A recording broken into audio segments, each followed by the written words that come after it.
tranquillou, comme on disait.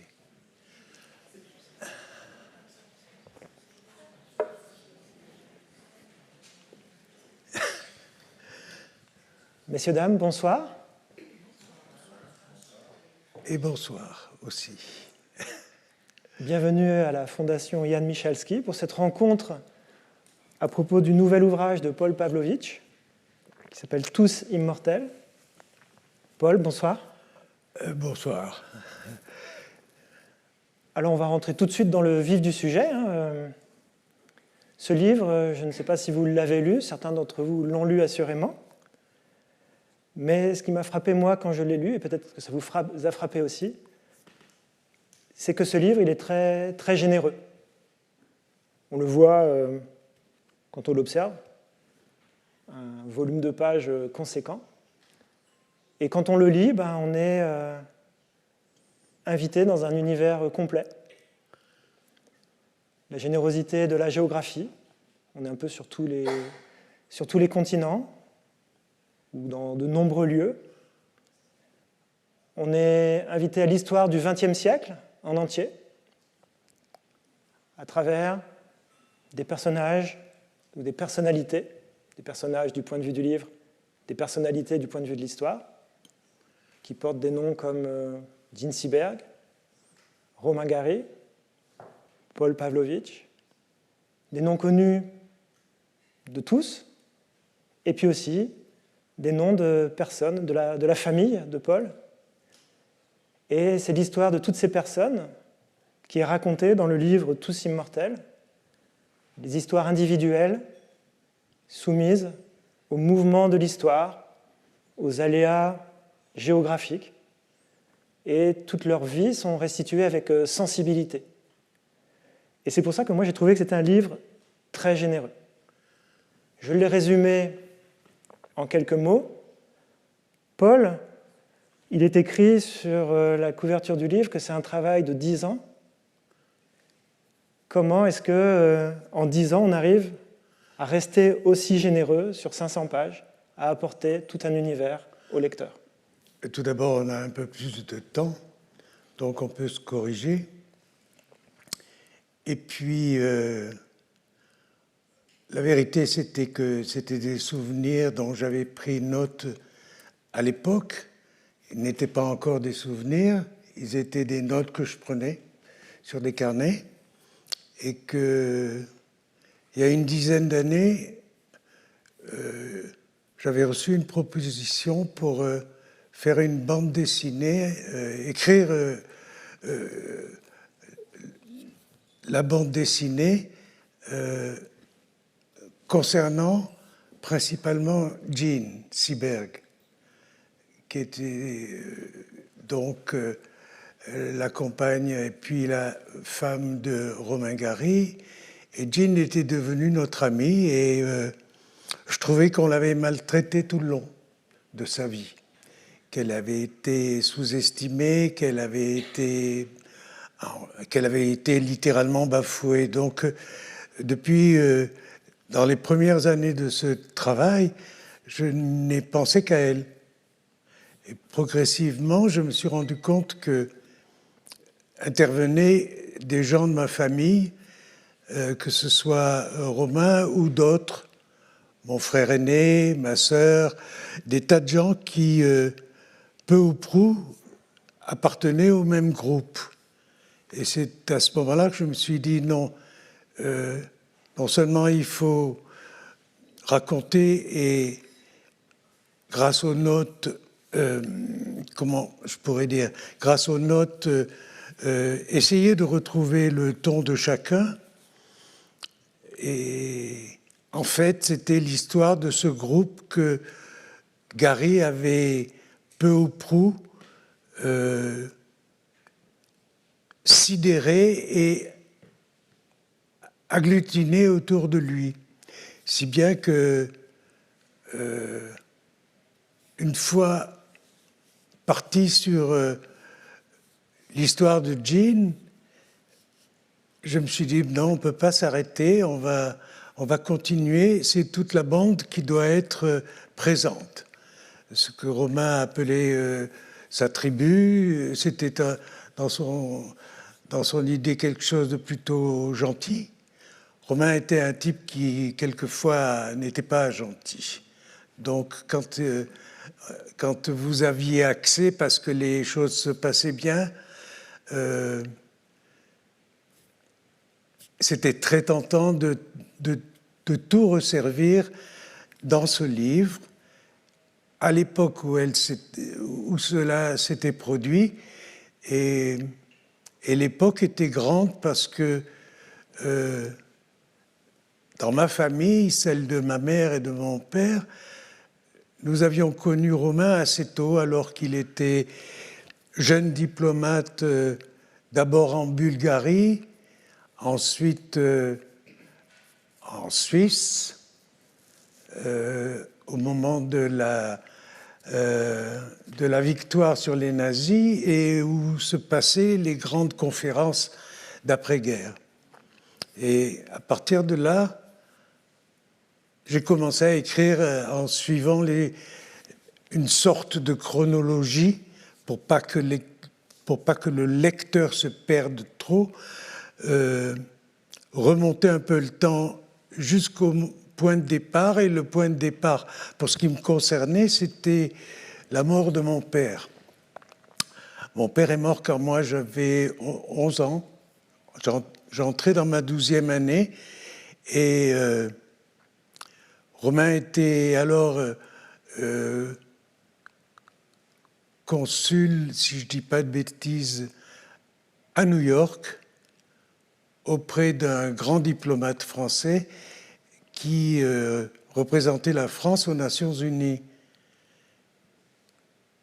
Donc il était très occupé, il se passait des choses importantes. On allait rapidement aboutir à la mort de Staline et le monde semblait changer. Et Romain était en Amérique où il avait été très bien accueilli, à la différence de son statut alors contesté par l'élite, entre guillemets, intellectuelle française, qui considérait que ce type écrivait mal, parlait mal, bref, avait tous les défauts qui font un mauvais écrivain. Et un an après la mort de mon père, Romain, qui avait acheté en 1949 une bicoque complètement démolie à Èze village, sur la Côte d'Azur, il y campait d'ailleurs avec sa première femme, Leslie Blanch, une Anglaise qu'il avait connue pendant la guerre alors qu'il volait depuis l'Angleterre autour du Moyen-Orient, principalement des avions transporteurs de matériel et des trucs comme ça. Et Romain, à la demande de ma mère, qui s'inquiétait sur mon futur, qui trouvait que je déraillais lentement. En fait, pour dire la vérité, c'était ma mère aussi qui déraillait. Tout simplement parce qu'elle était amoureuse de son mari qui était mort. Et donc, à la maison, entre Pierre, mon frère aîné, qui s'appelait Piotr, qui s'appelait Pedro. Ma sœur l'appelait Pedro parce que c'était un type assez rigolo. Et on a constaté, nous, dans les semaines et les mois après la mort de mon père, que ma mère décrochait lentement. Elle avait fermé la petite bijouterie que mon père lui avait constituée, qui s'appelait Au Rubis. Et elle ne s'occupait pas de nous, donc on était dans une espèce d'étrange liberté qui était hantée par la présence, la disparition de mon père, et on faisait ce qu'on voulait. À tour de rôle, on servait du thé à ma mère russe d'origine, des pommes, parce qu'elle mangeait des pommes, et elle s'était bouclée dans la bibliothèque de la maison et elle y restait. Donc nous, on était libres. Barbara, ma sœur, essayait de tenir la maison. Et je ne veux pas trop m'éterniser sur cet épisode, mais c'est à cette occasion que Romain, revenant enfin en France pour voir son éditeur d'ailleurs, était passé par Nice voir sa cousine Germaine, qui était ma mère. Et elle lui avait demandé de me recevoir. Piotr, Pierre, mon frère, on l'appelait Pétia aussi. Il avait toute une flopée de noms. Était un type très, très agréable. Il ressemblait au père juif russe de ma mère. Et après la mort de mon père, qu'il avait mis dans un collège catholique assez réactionnaire, pour dire les choses en vérité, c'est-à-dire un collège très dur. À la mort de mon père, Pierre a décroché, littéralement. Il n'allait plus dans cette école que j'avais fréquentée, moi aussi, et qui était vraiment infernale, très désagréable. Et à ce moment-là, on a rencontré un autre Russe qui s'appelait Karpov. Et Karpov était devenu le grand pâtissier russe de Nice. Et il a embauché mon frère pour lui apprendre un peu à vivre et se rendre compte de ses devoirs. Et Pierre faisait la tournée du livreur, descendait les hauteurs de Saint-Maurice au-dessus de Nice, en vélo de pâtissier. Vous savez, ces vélos qui ont une petite roue et puis un grand panier devant, et livrer tous les petits bistrots et les petites épiceries russes. Et donc là, je commence à perdre le fil. Ne vous inquiétez pas, ça ne va pas être la dernière fois. Et donc Romain me reçoit à Aise village, où il a sa baraque qui était effectivement absolument en ruine. Et il n'avait pas beaucoup d'argent parce qu'il avait eu un seul succès, qui traduit en américain, c'était In Company of Men. Et tu vas m'aider? Le Grand Vestiaire Le Grand Vestiaire, en français. Seul livre de Romain en dehors du tout premier qui avait eu le prix interallié. Et Romain m'a reçu pendant la journée. Il était avec des copines et des copains, des Niçois, des Russes, en gros des glandeurs, des gens qui faisaient pas grand-chose sur la côte, mais qui étaient sympathiques, quoi. Et puis il s'est entretenu avec moi pendant la journée en m'expliquant que tout ça, c'était pas tout, mais qu'il fallait faire attention, qu'il fallait gagner du temps. Et nous, on était dans une période, entre Piotr, Barbara et moi, où on perdait du temps. On trouvait que c'était à peu près la même chose. Mais je l'écoutais, c'était un type jeune. Il avait, en 54, il avait 40 ans. Et c'était un type athlétique qui courait, qui faisait des tas de choses comme ça physiques. Et j'étais très impressionné. À la sortie, je ne savais plus quoi penser en reprenant le train qui servait la gare de Aise-sur-Mer pour rentrer à Nice. Je m'étais dit que je ne savais pas ce que ce type allait pouvoir faire, mais que sans être un père de substitution, ce pouvait être un tonton d'Amérique, puisqu'il était en Amérique. Et voilà pour le point de départ. Et ça, j'ai commencé à y penser alors que j'écrivais sur Jean. qui était venu nous voir, et là je fais un bond, parce que je sortais de la chronologie dans la tête, et Jean était descendu nous voir à la campagne où nous habitions, Annie et moi, c'est-à-dire dans le sud-ouest de la France, sur un causse qui s'appelle le causse de Gramat, c'est dans le Lot. C'est un pays très pauvre, désertique, où on fait du mouton et où maintenant les éleveurs ont la trouille parce que voilà que le loup a surgi dans le Lot. Ils ne voulaient pas le croire, les gens, que les loups avançaient.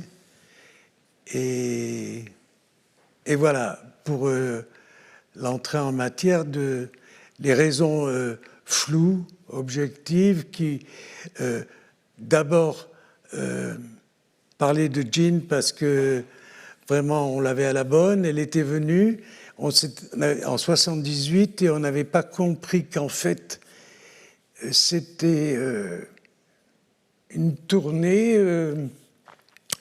je vais dire une tournée d'adieu. Elle allait voir les amis et les proches. Personne n'avait compris ça. Et à l'automne, elle avait été retrouvée, c'est-à-dire pratiquement quelques semaines après son passage chez nous, on l'a retrouvée dans le 16e arrondissement à Paris, morte dans sa petite voiture. Et on a jugé un instant que ce n'était pas un suicide, la police hésitait, etc. Voilà.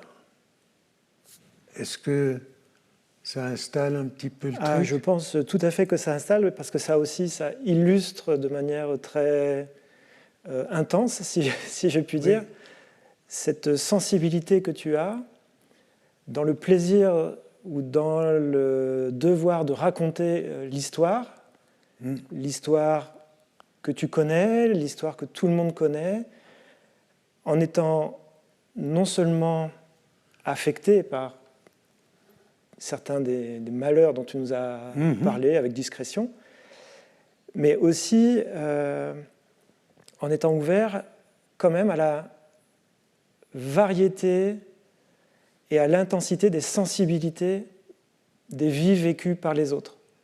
Dans ta manière de raconter, de faire des récits, il y a ta propre sensibilité avec la vie vécue que tu as eue, et il y a cette ouverture à l'intensité de la vie vécue par les autres. On voit le bonheur de ton frère à bicyclette sur son vélo de pâtissier. Oui, on voit le souci de Romain de chercher à te donner des conseils quand tu es jeune homme, des conseils peut-être très vagues, mais en même temps très justes, surtout de manière rétrospective. Il m'avait dit une chose qui m'avait un peu impressionné. Il m'avait dit, j'ai connu ça, les gens ne te voient pas, tu es trop petite et trop jeune, tu n'existes pas. Et il avait eu cette expérience avec sa mère qui était quelqu'un qui prenait une grande place, qui était une femme très courageuse, qui était... dans ce livre, il y a une tentative d'installer une... Comment on appelle ça, les naissances, les mariages ? Un arbre généalogique. Un arbre généalogique où on voit la parenté de tous ces gens. Et donc, on peut s'y retrouver. Romain avait subi une mère excessive, qui, ayant subi, elle, pas mal de malheurs, eh bien, s'occupait de son fils d'une façon outrancière, exagérée. Elle considérait que ce type devait réussir sa vie et grâce à elle, qui devait être un artiste, qui devait être un pianiste, qui devait être un violoniste, qui devait être toutes les grandes destinées artistiques russes. Et Romain s'est essayé à jouer au tennis, il a échoué lamentablement. Il a essayé de jouer du violon, c'était atroce. Et Alors elle lui a dit, eh bien, écoute, tu seras un diplomate, tu seras un ambassadeur, et tu raconteras, et tu feras des livres où tu parleras de moi, des trucs comme ça. Et quand on est tout jeune, si ça ne vous casse pas immédiatement, ça vous marque quand même à tout jamais. Et c'est ce qui s'est produit dans la vie de Romain. Il a, au moins jusqu'au, non pas les racines du ciel, mais le grand livre de 61. La promesse de l'aube ou... Au moins jusqu'à la promesse de l'aube, il avait sa mère sur son dos, même si elle était morte. Il faisait ce qu'elle disait. Et quand il a écrit la promesse de l'aube, il a fait attention à bien revoir son travail, de façon à ne pas avouer la vérité, c'était que cette mère était impossible à subir à son fils, pour son fils unique. Mais il a écrit une version américaine, en anglais. Il avait passé suffisamment de temps en Amérique pour maîtriser réellement l'anglo-américain. Et dans cette version anglaise, en anglais, elle apparaît pour ce qu'elle était. Quelqu'un de beaucoup trop lourd pour un jeune garçon à qui elle disait ce qu'il devait faire, ce qu'il allait devenir, et bref, à qui elle imposait une vie future sans qu'il ait le droit de faire ses propres expériences.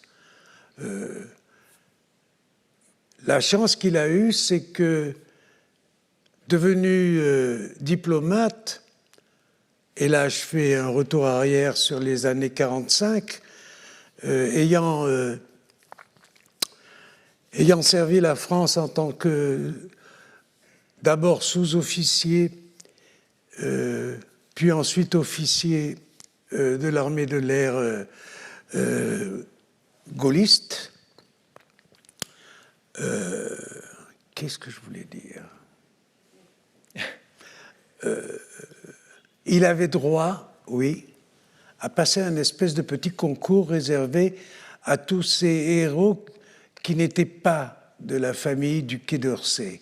C'est-à-dire qu'ils n'étaient pas des aristocrates, ils n'étaient pas des gens bien introduits par leur famille, ils n'avaient aucun des signaux de la façon dont le Quai d'Orsay choisissait ses futurs diplomates. Donc on l'a envoyé balader et puis il a tout de même réussi toutes les interrogatoires, les demandes d'explications que lui ont demandé ces gens du Quai d'Orsay, et il est devenu non pas consul, parce que ça c'était plus tard, mais il est devenu secrétaire d'ambassade, 2e ou 3e catégorie, et on l'a expédié en Bulgarie. Or, il se trouvait que, connaissant le russe, parce qu'ayant fait des études, c'était mon grand-père qui lui avait conseillé de retourner en Pologne. Avec sa mère, il s'était enfui de Russie. Ils avaient fait une étape à Varsovie, où la famille avait des gens déjà partis de Russie, dont un avocat, un dentiste, des gens qui comprenaient les difficultés, dans une Pologne très antisémite à l'époque, et même un peu maintenant, encore. C'est comme ça. Mais on ne va pas accuser un pays d'être antisémite. Je crois que tous les pays l'ont été ou le seront un jour ou l'autre. Et donc, ce n'est pas l'essentiel. Mais mon grand-père avait dit à Romain, décroche un diplôme de russe et d'anglais, et tu l'auras plus facile. On aura besoin de traducteurs. Sous-entendu, on va se faire battre par les Allemands et il va falloir être capable de faire quelque chose. Donc il a fait ça, et quand il est rentré, c'était en 1936, un an après sa naturalisation française. De toute cette bande de gens que j'essaie d'évoquer dans le désordre, il a été le premier Français. Mais en tant que Français de fraîche date, tout son service militaire passé en 37-38 à côté de Marseille, dans les camps d'aviation,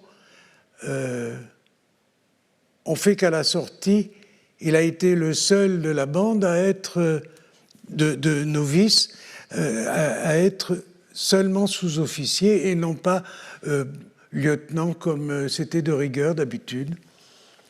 Et à ce moment, la guerre éclate, j'abrège, et il fiche le camp au Maroc, en essayant de voler un avion pour finir en passant avec un bateau. Et après des péripéties qu'il raconte de façon drôle dans un de ses livres, voilà que le type réussit à atteindre un bateau anglais qui remontait vers l'Écosse. Et là, il entame sa guerre d'aviateur. Mais je suis dans le désordre total. Dans quel désordre? Est-ce que c'est un désordre chronologique, un désordre logique? Non, oui. On est dans une unité de sensibilité. Et effectivement, dans le flux de la parole, toutes les vies vécues, rencontrées, connues, surgissent. On le voit là. Voilà. Et dans le travail d'écriture, il y a aussi ces allers-retours entre les grands mouvements de l'histoire, entre les vies vécues par les uns et par les autres. Et il y a toute une discipline d'écriture, et j'imagine aussi de composition du livre ensuite, qui met un ordre tout à fait certain et tout à fait propice pour le lecteur à la compréhension de ce qui se passe, et non pas à la compréhension purement logique, historique, factuelle, mais à la compréhension sensible.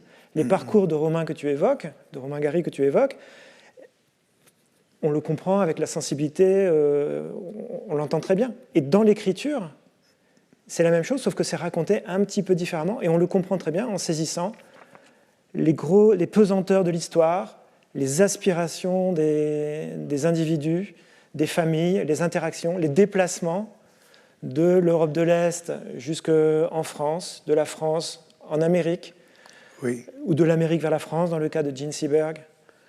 Et cette discipline-là, dans l'écriture, c'est quelque chose que tu as dompté, c'est quelque chose dont tu sembles t'excuser en parlant ici, mais c'est quelque chose que tu as dompté assurément dans ce livre. Donc, pour essayer de retrouver un fil, quel qu'il soit, je vais continuer. Puis il est reparti, il avait des postes un peu partout, c'était très étrange. Il s'était rééloigné, mais chaque fois qu'il revenait, on est là dans les années 1955-56, il est à la veille de recevoir son premier prix Goncourt pour Les Racines du ciel, un livre qui sera très maltraité par les grands critiques littéraires français de l'époque, alors que le père Gallimard, je parle du fondateur, parce qu'après, il n'y a que des descendants, ce qui n'est pas la même chose, et avait jugé qu'il aurait le Goncourt. Et il avait jugé juste, il a eu le Goncourt immédiatement. Et donc, quand Romain passait sur la côte, sa bicoque étant progressivement rafistolée, arrêtée, recommencée, continuée, Leslie Blanch, elle-même une écrivaine, autrice, dit-on, anglaise, aimait beaucoup cet endroit-là. Il y avait toutes ces quelques petites maisons en ruine, mais il y avait un jardin possible sur la Méditerranée, tout en haut.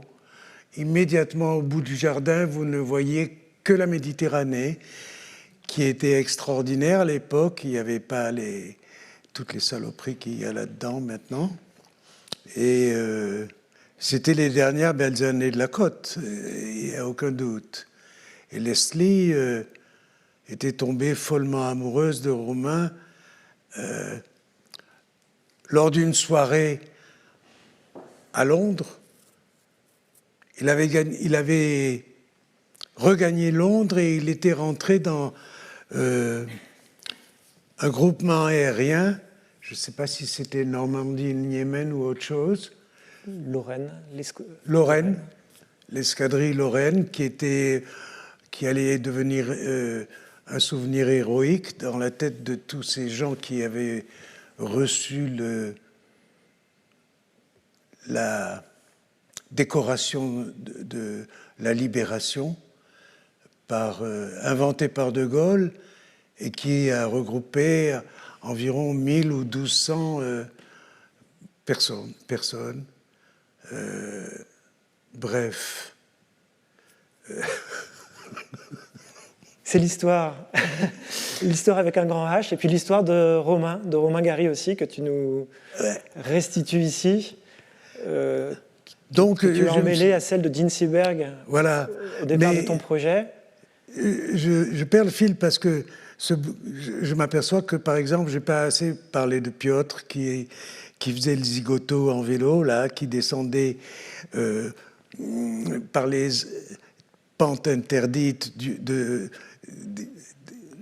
de Saint-Maurice, l'endroit où Karpov avait sa pâtisserie, qui arrivait en freinant comme un malade avec les pieds par terre et qui était applaudi par toute la bande de Russes bons à rien et un peu alcoolisés. Et Pierre non seulement faisait ça, mais ensuite il repartait à toute vitesse. Moi j'allais encore au lycée et il m'apercevait, je l'avais vu plusieurs fois, et il me disait « Et l'école, à l'école !» Comme quoi, je n'étais pas à ma place. Et lui fonçait sur la promenade des Anglais, où devant chaque grand palace, il y avait des fiacres avec leur guide qui attendait le chaland pour leur faire des tours et qui pariait sur les courses. Et Pierre travaillait pour un malfrat du Vieux-Nice, le quartier d'origine de la ville, et ramassait les paris de ces gens, etc. Et ah oui, il y avait aussi il y avait aussi une princesse qui s'appelait Madame Lam et qu'on disait de princesse d'Annam, un petit peu comme il y a eu beaucoup de chauffeurs de taxi russes qui expliquaient qu'ils avaient été princes en Russie avant la Révolution. Et un jour, bon, Pierre était toujours dans la farine, vous comprenez, son vélo était enfariné et lui aussi pas mal. Et un jour, je descendais vers la boutique de ma mère qui était voisine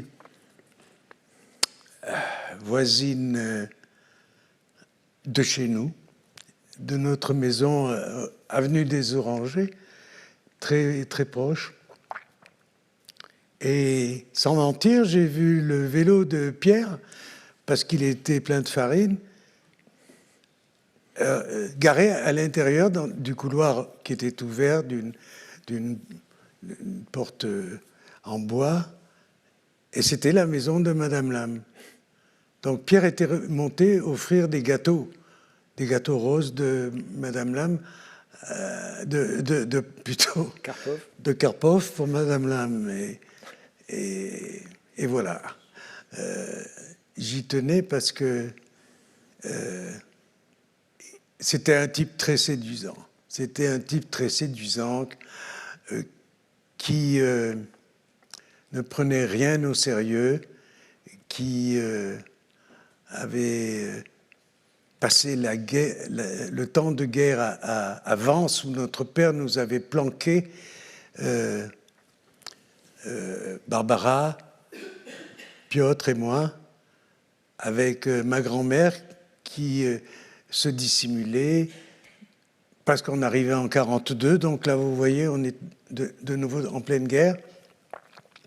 Moi, j'avais quelques mois et c'est à ce moment-là que les Allemands ont brisé la zone libre occupée par le régime de Vichy et soi-disant dirigé par le régime de Vichy.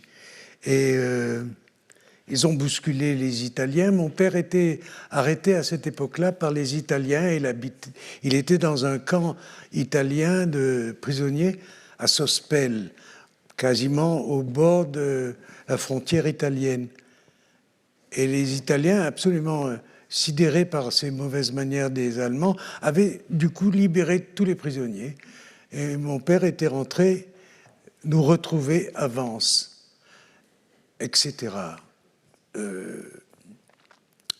Alors j'avais accumulé tout ça sur des notes, j'avais des lettres de mon père, j'avais un stock de documents qui appuyaient tout ce que je cherchais à constituer. Et dans les premiers... Et à ce moment-là, je me suis dit, non, c'est pas possible, on ne peut pas faire des chapitres là, et puis après là. C'est un truc syncopé, c'est un récit fait de souvenirs. Ils doivent se suivre d'une autre façon que simplement des années, alors 1940, 1946, 1950. Non, ça va être emmerdant. Et à ce moment-là, avec ma fille Julia, qui a été mon éditrice, et toute son équipe, on a inventé cette lecture, c'est-à-dire des chapitres assez courts dont la logique de suivi obéit à toute autre chose qu'aux dates. Par exemple, quand je parlais de Romain, un peu avant, j'avais enchaîné avec... j'avais fait précéder la chose de l'enterrement de Jean, qui datait de 1978. Et donc, on a construit avec ma fille et son équipe des petits chapitres qui ne sont pas des chapitres. On n'a pas mis de numéros, on n'a pas mis des trucs qui coupent la pensée. Non, on a supposé que les gens seraient assez sensibilisés par ce fatras qui, en fin de compte, après beaucoup d'ajustements, de corrections, c'est-à-dire qu'on prenait un truc là qui semblait aller bien, mais après on l'a mis là. Et ça marchait encore mieux. Il n'y avait pas de mensonge, il n'y avait pas de date. Et puis le plus souvent, ça nous convenait. Et on s'était dit, on fait un livre qui nous plaît. Je dis nous parce que Julia a été essentielle. Elle a bien compris où je voulais en venir. C'est-à-dire, la forme du livre évoque la dynamique de souvenirs. Les souvenirs vous viennent et repartent. Et puis les souvenirs sont quelquefois menteurs. Et donc, vous y réfléchissez à deux fois, vous vous dites, est-ce que c'était vraiment ça? Ou est-ce que c'était plutôt le contraire? Et si vous pensez à des souvenirs chers qui existent dans chaque famille et des souvenirs douloureux qui existent tout autant dans chaque famille, vous voyez comment vous arrivez à les accommoder avec le temps qui passe. Le temps vous aide ou vous triche. Et c'est à vous d'être vigilant pour qu'il n'y ait pas de mensonge. En revanche, il y a une organisation qui permet au lecteur de suivre la pensée collective de cette architecture. Ça, c'est pas mal.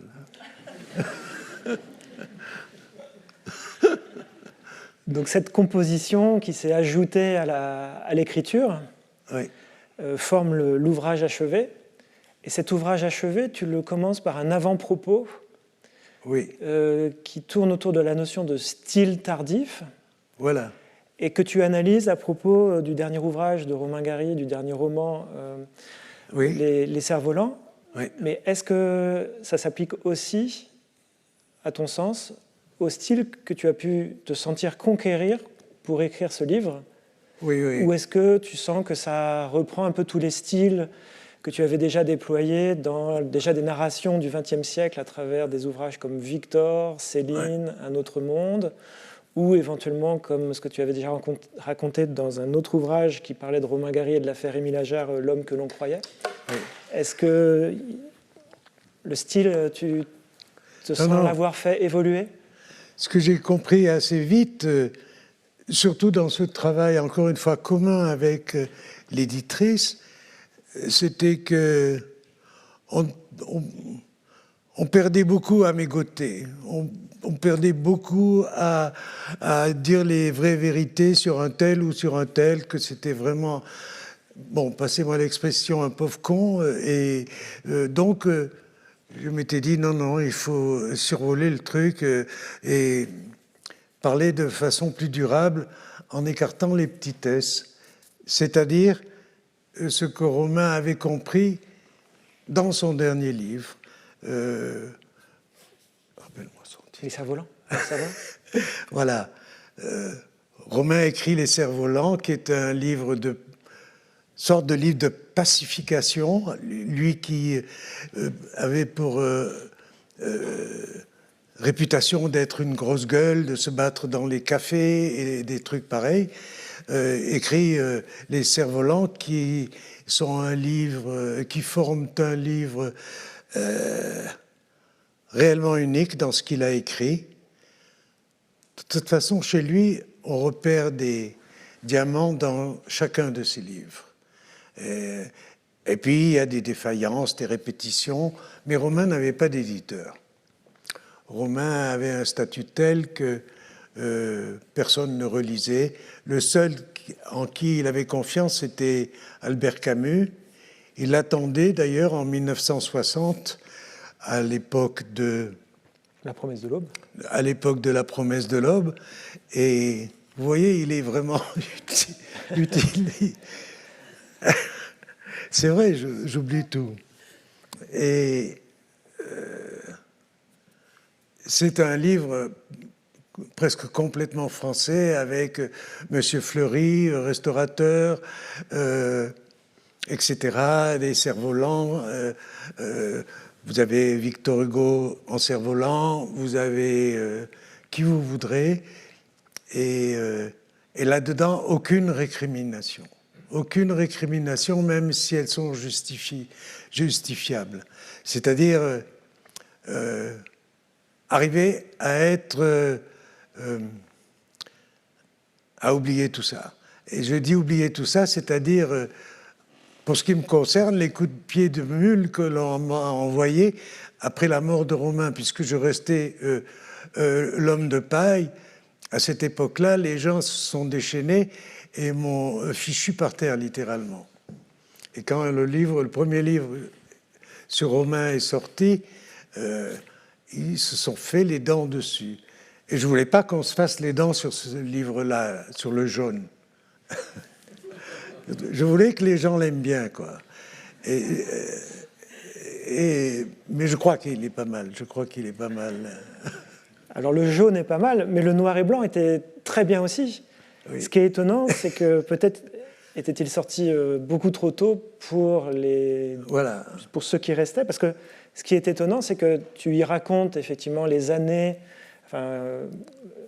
tu y racontes Émile Ajar, qui il était, comment est-ce qu'il a été conçu, que vous étiez tous les deux en interaction autour de cet auteur, donc c'était Romain Gary qui écrivait les livres, mais ce n'était pas que ça non plus. Je pense que L'homme que l'on croyait, c'était aussi le premier des livres qui parlait de l'œuvre de Romain Gary, très précisément, quasiment livre par livre. Car tu situais l'œuvre de Romain Gary dans sa chronologie, ces livres, tu les analysais. Ça tient au fait que, je te coupe, ça tient au fait que jamais ce procédé de critique, c'est-à-dire penser au livre précédent. De toute façon, quand on est un bon critique, on doit lire au moins 2 fois le livre. Si vous lisez qu'une fois le livre, mon vieux, c'est pas sérieux si c'est votre job. Vous devez et avoir souvenir des ouvrages précédents. Et avec les suivants, par exemple, personne n'a jamais remarqué que Romain bâtissait une œuvre livre par livre, alors que tout au contraire, on l'accusait de sortir son roman chaque année ou tous les 2 ans, et qu'il ne faisait que se répéter, disait-on. Alors, quand j'ai écrit le tout premier livre sur cette affaire Ajar, ou cette invention Ajar, je me suis dit que la bonne solution, c'était de entrelarder tout ça, d'un panorama sur tous ces romans,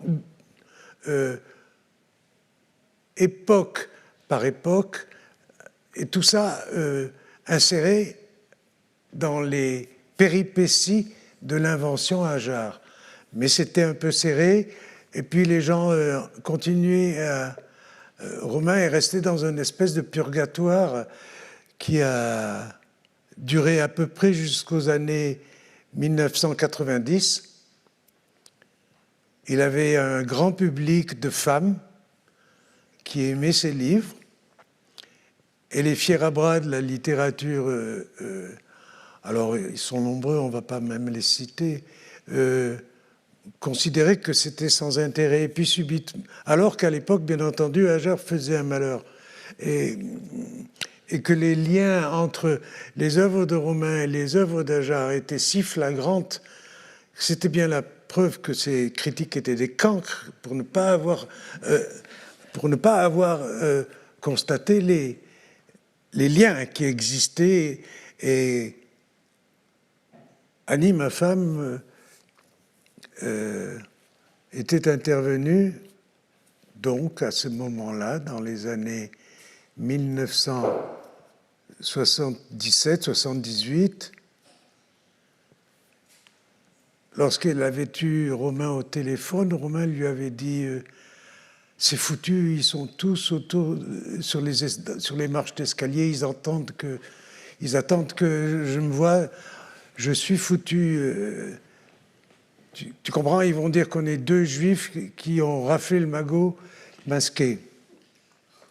Voilà ce qu'il pensait. Et Annie lui a dit, mais enfin Romain, c'est pas de ta faute si tu as un petit cousin qui est toqué. Et que c'est pas parce qu'il te copie que c'est de ta faute. Donc là, il a trouvé un rôle à jouer, et il l'a joué magistralement.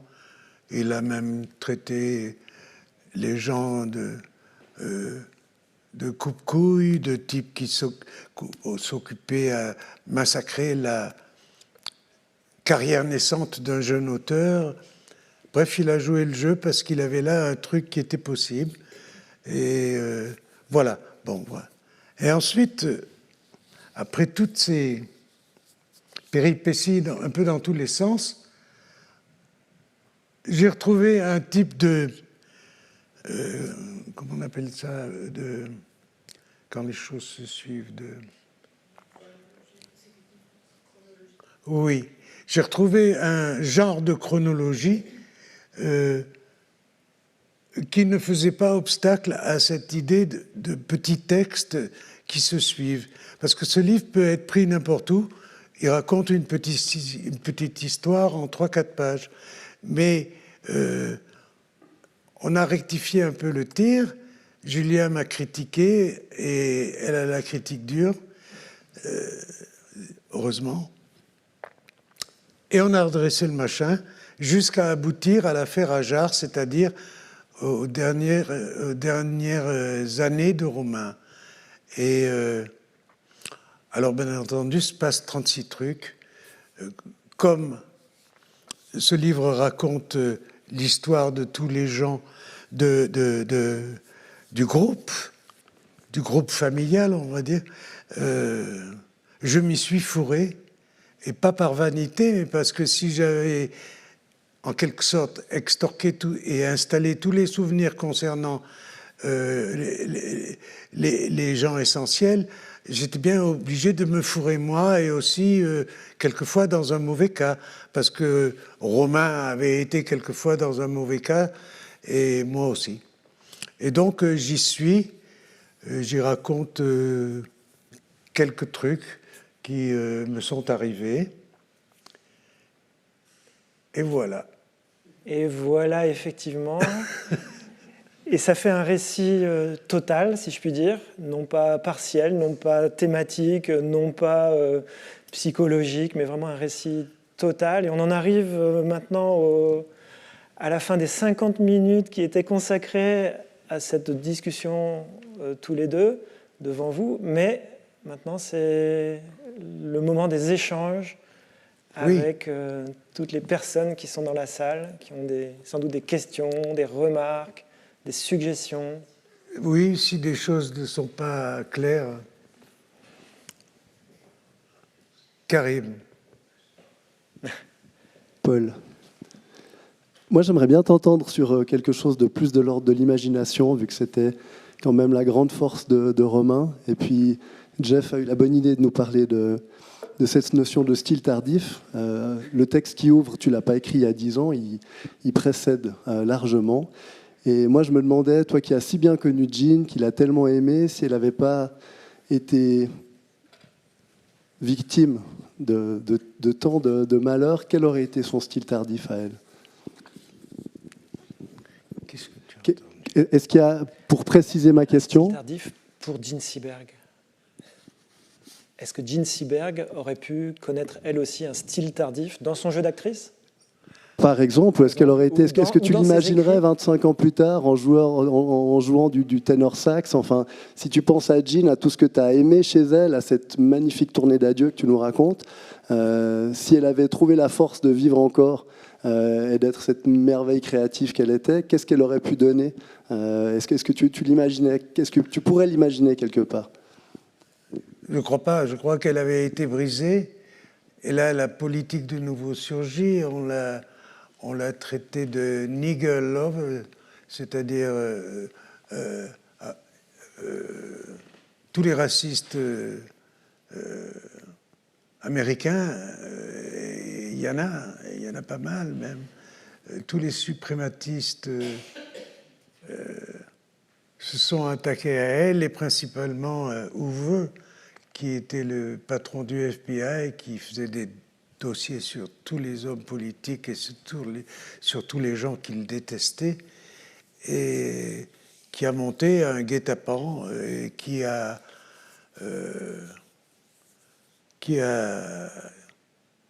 été si convaincant que sa famille, restée en Amérique, était sûre que c'était vrai, à savoir que elle avait couché avec des Noirs, avec des Blancs, avec des Gris, avec tout ce que vous voudrez.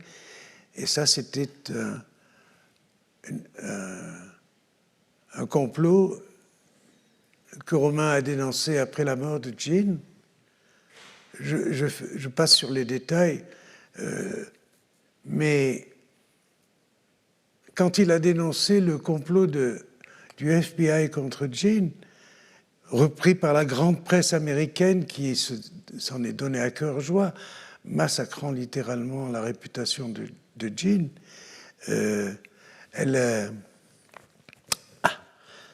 Comment parler? Comment dire ça?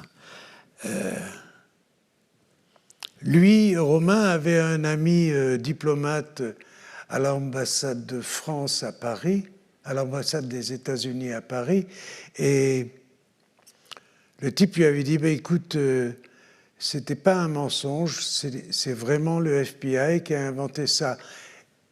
Et voilà que l'année suivante, 79,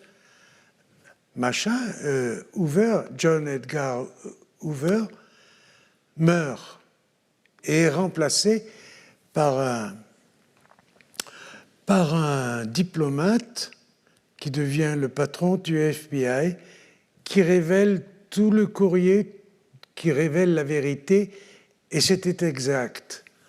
On avait décidé de flinguer cette actrice si blanche, Jean Seberg, en la démolissant aux yeux des moralistes américains. Et Romain, qui allait mourir très bientôt, a eu au moins cette satisfaction de voir que... Et à ce moment-là, son père, qui était un Américain pur sucre de l'Iowa, où on est républicain d'habitude, maintenant là-bas ils sont tous trumpistes, qu'est-ce que je voulais dire? Le drapeau. Oui, le père de Jean, qui, comme tous les Américains, levait le drapeau et le baissait matin et soir religieusement, a retiré le drapeau devant sa maison. Et il est mort 5 ans après la mort de sa fille, alors qu'il n'était pas un vieil homme du tout. Et voilà. Donc, je m'aperçois qu'en vous parlant, je n'ai parlé qu'autour de Romain, de Jean d'abord, puis de Romain, naturellement, puisque ça marchait ensemble très tôt. Mais je tiens beaucoup aux apartés qui ont l'air de tomber du ciel, sur tous les autres gens. Par exemple, Romain doit partir en Pologne pour apprendre, pour décrocher 2 diplômes, un de russe et un de polonais. Alors, c'est le grand-père qui était un joueur infernal, qui perdait tout l'argent du monde, alors que sa femme s'escrimait. C'était des émigrés sans un rond, exactement comme les émigrés économiques actuels, ni plus ni moins. Et voilà qui va à Cap-Ferrat, à côté de Nice, c'est ça, à côté de Nice, pas Cap-Ferré, Cap-Ferrat. Et là, il y avait un petit casino, il se met à jouer, et il gagne. Et il gagne assez de fric pour donner à son parent, je ne sais plus d'ailleurs exactement quel est le rapport, et partir en Pologne en passant par l'Allemagne largement nazie déjà, et passer quelques mois en Pologne à décrocher ces diplômes qui allaient lui permettre de devenir diplomate, comme sa mère l'avait exigé, et tout en écrivant. Voilà. Donc je m'aperçois que toujours, tout dans ma tête, tout tourne autour de Romain, vous comprenez? Et j'oublie de parler des autres, mais là-dedans, j'ai essayé quand même de les fourrer parce que j'ai beaucoup de considération pour eux, c'était des gens courageux. Et pour des gens de ta famille et aussi pour d'autres créateurs du monde littéraire américain ou européen. Tu parles de Gregory Corso à un moment donné, de James Jones, de William Styron. Oui. Romain a été à ce point de nulle part que les seuls amis qu'il a eus, c'était des Américains, les vrais amis, quoi, avec qui on ne trichait pas, on avouait que « Oh mon vieux, c'est le martyr, là où j'en suis, j'espère que tu es sorti de toi-même du trou », échangeant des choses qu'ils ne disaient jamais à personne. James Jones, l'homme qui a écrit autant... Tant qu'il y aura des hommes. The Thin Red Line, et Tant qu'il y aura des hommes. Oui, Tant qu'il y aura des hommes, et ensuite un triptyque assez fabuleux sur la guerre que les hommes osent se faire, et qui se passe dans le Pacifique. 3 romans assez gigantesques, fabuleux, et que le grand public s'était mis à adorer. Donc, total, ils étaient détestés par l'intelligentsia new-yorkaise. Et ces gens-là sont devenus copains de Romain.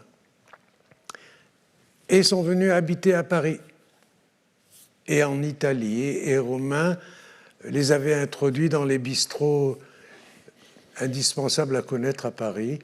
Et ils échangeaient. Enfin bon, voilà. Et il y avait là déjà un autre noyau. Mais je pense aussi à quelque chose que je n'ai pas su traiter, c'est après la mort de Staline, la Russie s'est développée étrangement. Tout d'un coup, l'Union soviétique était critiquée violemment par Khrouchtchev, qui jusqu'auparavant n'avait pas bronché et était complice de tous les crimes staliniens. Mais à partir des années 54-55, la Russie commence à douter du communisme, surtout du communisme soviétique. Et c'est très intéressant, ça forme un fond de scène inouï en Europe, puisqu'il va y avoir l'invasion de la Hongrie, il va y avoir l'invasion de la Tchécoslovaquie, il va y avoir Milan Kundera, grand auteur qui est devenu français, comme d'autres. Voilà. Et ça, pour moi, ça compte autant que Romain, et pas que Jean, parce que Jean n'avait pas eu droit à être bien traité nulle part, mais que Romain, qui a retrouvé à partir des années 90, donc, une vogue qui ne s'éteint plus. Et comme c'est un peu comme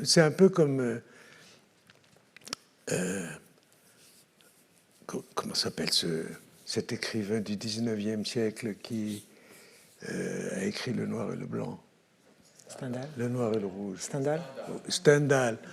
Stendhal qui disait « Moi, je serai reconnu en 1920 ». Il était mort en 1850 ou pas loin. Il y avait eu un seul type qui avait reconnu Stendhal, c'était Balzac, qui écrivait de façon tout à fait différente, mais qui a reconnu que là, il y avait un nouveau son, il y avait un truc.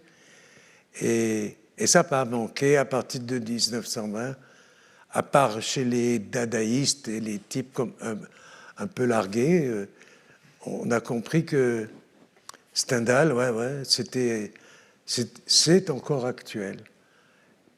Et peut-être que c'est le destin de Romain, je n'en sais rien là-dessus. Romain est mort en 79, 80. Romain est mort en 80 et on est en 2023. C'est-à-dire Romain est mort il y a 43 ans. C'est-à-dire qu'il est pas loin d'avoir retrouvé une vigueur un peu partout, 50 ans après sa mort. Donc, est-ce qu'il est durable ou pas? Je ne sais pas. On verra. Enfin, ceux qui ont la peau dure verront. Paul, alors on aurait peut-être une question, mais je crois que le temps est terminé. Alors peut-être qu'on va quand même prendre cette dernière question. Donc, l'œuvre de Romain est redécouverte sans cesse, effectivement, mais je pense aussi que l'œuvre de Paul Pavlovitch demeure et est amenée à être lue et appréciée à une juste valeur. Mais il y avait une question. Vu de où vous étiez, comment est-ce que Romain va vivre ce séisme qu'est le décès de Jean? Comment Romain? Vu de où vous étiez, Oui. comment est-ce que Romain va vivre cette tragédie, ce séisme du décès de Jean?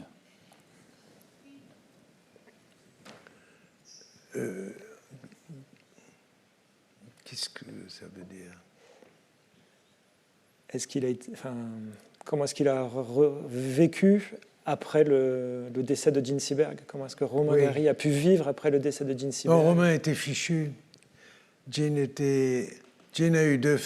Romain a eu 2 femmes dans sa vie. Leslie Blanche, qui comptait pour lui, parce qu'elle l'a ouvert au monde anglo-saxon. Et Jean, parce que une fois que Jean a été brûlée comme ça, non seulement dans Jeanne d'Arc, pour de bon d'ailleurs, mais brûlée professionnellement par la tactique du FBI, Romain a divorcé, c'était comme ça. Elle avait eu une aventure sur un film avec Clint Eastwood. C'était pas bien grave et elle était plus jeune que lui, elle voyait ça autrement. Et Romain a décidé de divorcer parce qu'il ne voulait pas qu'on dise qu'il était cocu. Vous comprenez? Il avait son honneur d'homme qui empêchait, qui faisait qu'il ne pouvait pas accepter ça. Et donc, il l'a traité comme sa fille. Et par exemple, tout l'argent qu'a gagné Ajar, ça a servi largement à entretenir Jean de façon décente jusqu'à sa mort. Et voilà. Il s'en est pas remis, non. Il s'en est pas remis. Et Romain avait décidé de se tuer depuis longtemps. Il n'y avait pas de doute. Depuis avant le décès de Jean? Oui. Il y a des bandes radio à l'ORTF et ailleurs, à l'INA, où il dit non, enfin, il ne voulait pas devenir gaga, il ne voulait pas devenir dépendant, il voulait rien de tout ça. Il voulait finir quand il serait temps de finir, selon lui. Et donc, ça n'a fait qu'accélérer la volonté d'autodestruction. Et James Jones était rentré en Amérique après avoir passé près de 15 ans en France, à Paris. Il venait de mourir aussi. Et le deuxième, qui était William Styron, avait rencontré Romain en 79 à Paris. Moi, je me tenais à distance. On n'était plus... il craignait que je le trahisse. Il avait peur d'une telle chose, ce qui me rendait absolument malade, parce qu'il était absolument hors de question de le trahir, c'est-à-dire de faire savoir ça avant sa mort. Impossible. Donc, il n'était pas question que je le fasse, mais il le craignait.